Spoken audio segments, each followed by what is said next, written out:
সকলোকে পৰিৰুচি চেনেললৈ মই পৰিণীতাই স্বাগতম জনাইছোঁ। এতিয়া পুৱা 7 বাজি গৈছে আৰু মই এগিলাচ গৰম পানী খালোঁ। তাৰ পাছত কি কৰোঁ আপোনালোকক আজি নিশ্চয় দেখাম। তেন্তে বলক মই কি কৰোঁ চাই লওঁ এবাৰ।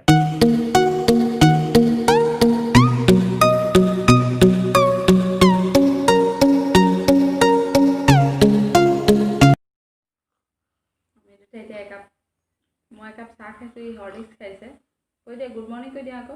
Good morning.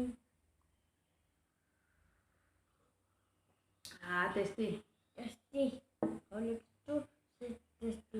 হৰলিক্স খালে কি হয়? শক্তি বাঢ়ে। হা? শক্তি বাঢ়ে। শক্তি বাঢ়ি যায়। হাই ফ্ৰেণ্ডছ, মই গা পা ধুই আজৰি হৈ আহিলোঁ। এতিয়া যাম বাহিৰলৈ। বাহিৰত মোৰ এখন সৰু গাৰ্ডেন আছে আৰু ভাবিছোঁ আজি আপোনালোককো মোৰ গাৰ্ডেনখন দেখাম। গতিকে বলক আমি গাৰ্ডেন। এজোপা মোৰ এল'ভেৰা, এইবোৰ হৈছে জলকীয়া পুলি। এইবোৰ জলকীয়া পুলি ফুলিছে, লাগিবগৈ আৰু। এইবোৰ জলকীয়া পুলি আৰু এইয়া বেঙেনা পুলি আৰু এইবোৰ চব ইউজ নকৰা কিছুমান বাকেটত লগাইছোঁ। এইটো যদিও সৰু, ইয়াত 3টা পুলি আছে, তথাপিও কিন্তু বেঙেনা লাগিছে চব। যিসকলে এনেকৈ কৰা নাই তেওঁলোকে এবাৰ কৰি চাবচোন।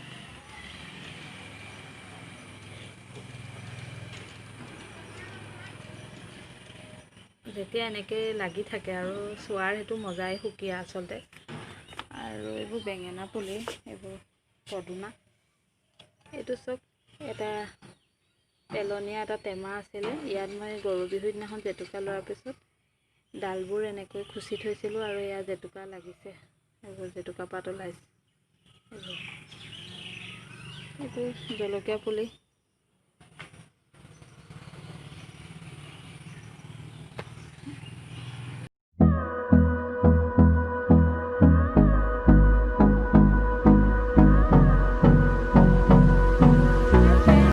Good evening.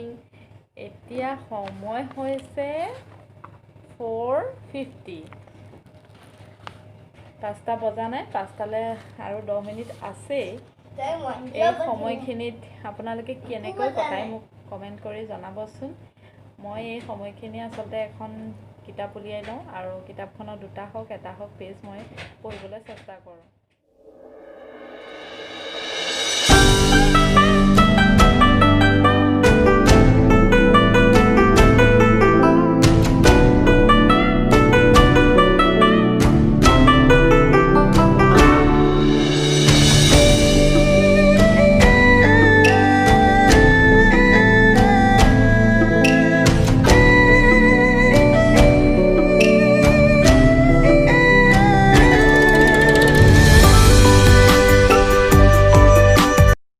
মই মাছৰ জোল বনাবলৈ লৈছোঁ আৰু আজি আচলতে মাছৰ জোলকণ খুব সাধাৰণভাৱেই বনাইছোঁ, কাৰণ ঘৰত আমি দুজনেই, মই আৰু মোৰ ল'ৰাটো।